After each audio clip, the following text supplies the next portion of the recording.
Good day, Orteans. Your lecturer for today is Professor Frederick Rodriguez, top 1 in the October 2005 Criminology's licensure examination.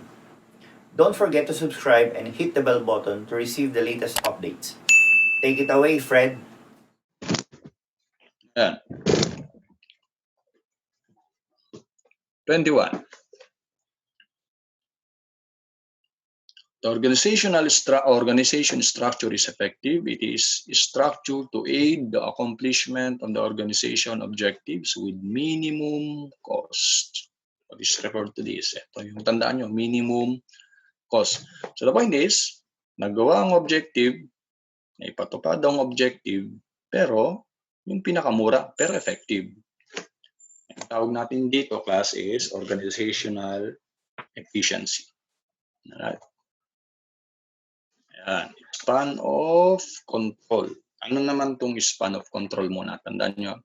So yung natapos na natin kanina, we have unity of command, chain of command. So ito naman yung span of control is yung limit, numerical limit na pwedeng hawakan ng isang leader.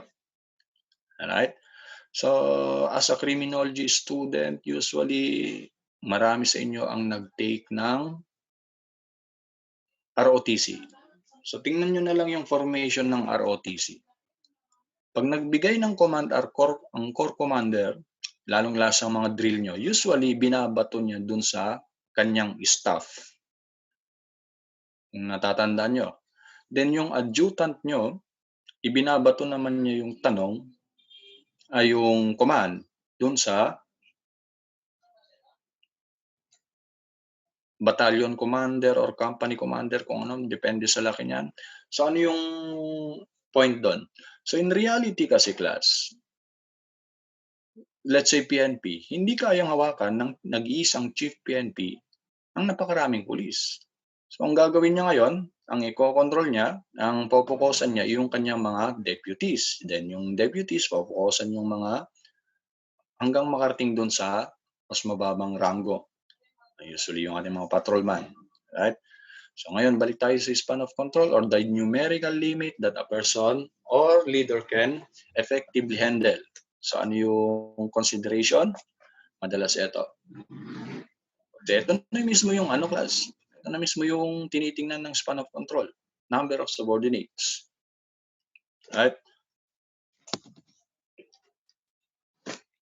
Okay, ano nga ulit? Police service is a concept that are just suppressive machinery. Ito yung old concept. Okay, ano yung modern concept ulit? Okay, ito naman is crime prevention, ang main function ng police organization. Right? Yeah, crime prevention. Tandaan nyo na yan. Home rule, civil servant sila, whereas continental theory, servant of higher authority. Okay.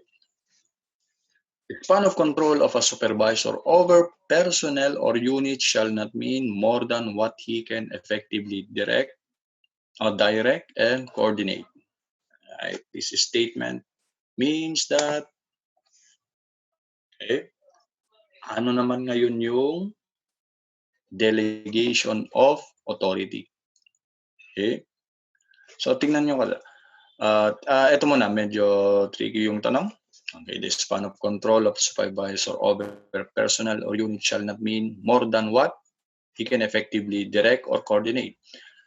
So the point is, parang sinasabi ng statement na to, paano kapag mas marami ang subordinate? Anong gagawin? So ang gagawin, i-control ng isang leader mga 7 to 10. Then yung 7 to 10 na yun, bibigyan ng sariling unit na may 7 to 10.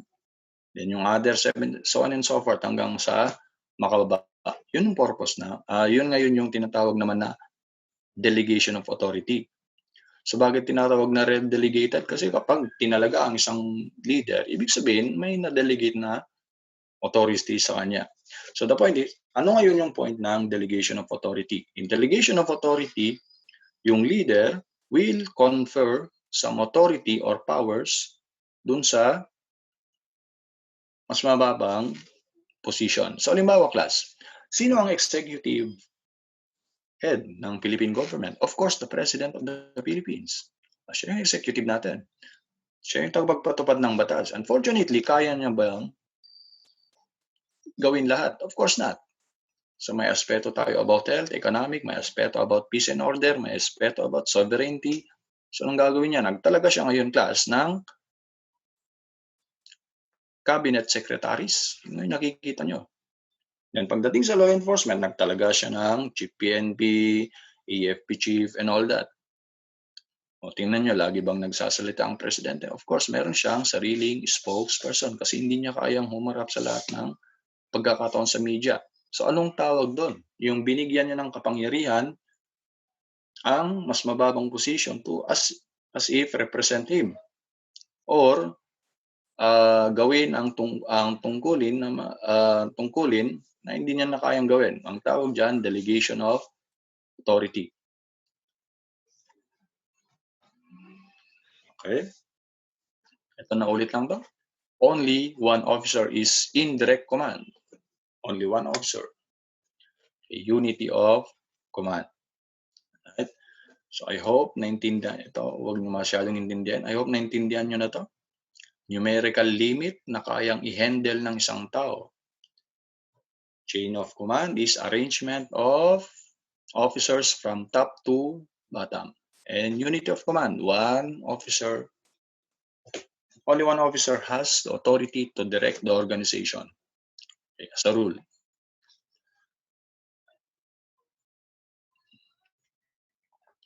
So ito naman, parang situational na definitional type. Tingnan natin. Under this principle, each group reports to an individual who is part of a supervisory group that answer to higher supervisory, and so on until the group or administrator report to the chief executive. Okay. Ano kaya ang tawag dito? So pag tingnan nyo, pagpilian nyo is ito, tanggalin nyo na to. Ano kayong best? Alright, ito na ngayon yung scalar chain principle. Okay.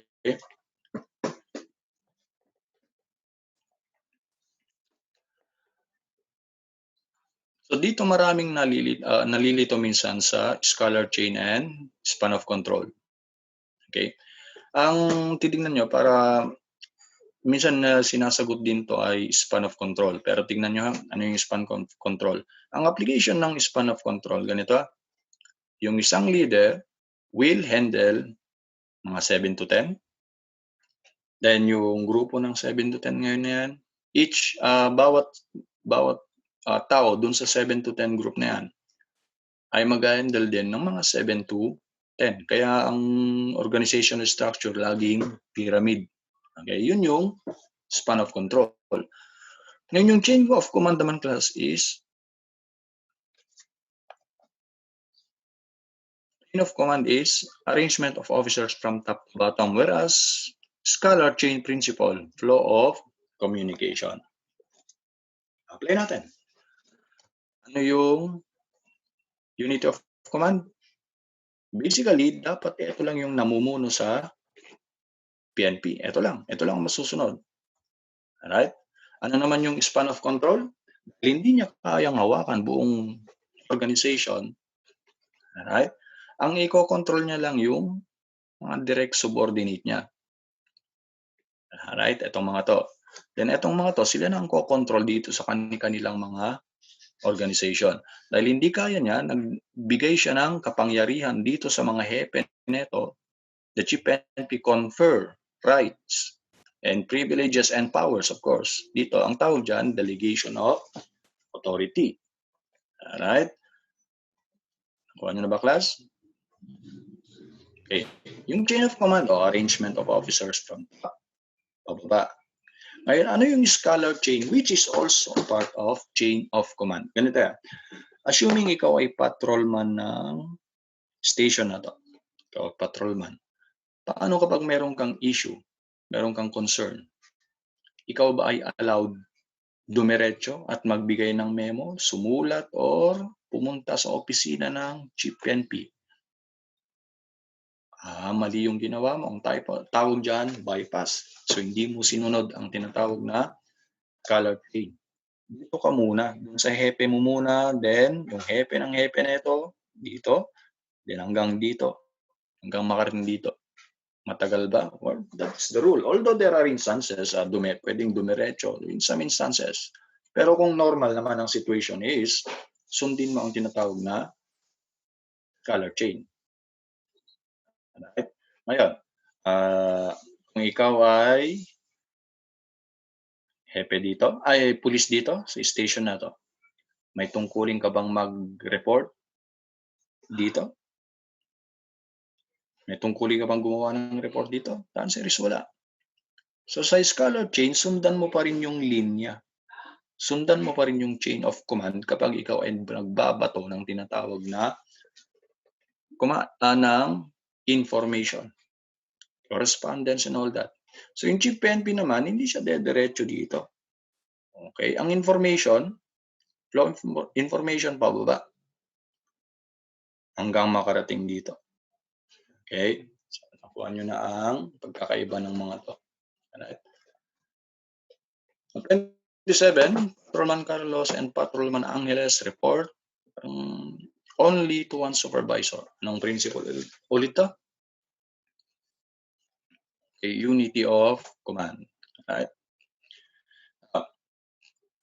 So under this principle, the Chief Executive, tingnan nyo ito Chief Executive directly control 2 to 10 subordinates. Itong subordinates na to ay magko-control, bibigyan din ng kapangyarihan to control 2 to 10 subordinates. So yung subordinated na to ay bibigyan din ng mga 2 hanggang makarating sa bottom.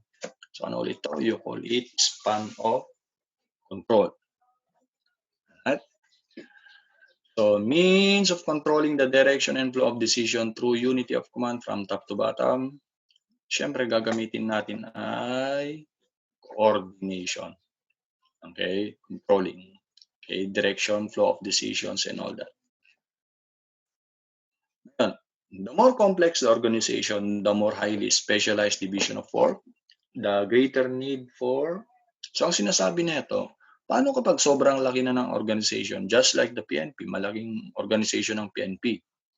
So the more highly specialized division of work daw ang kailangan. Alright? The greater the need for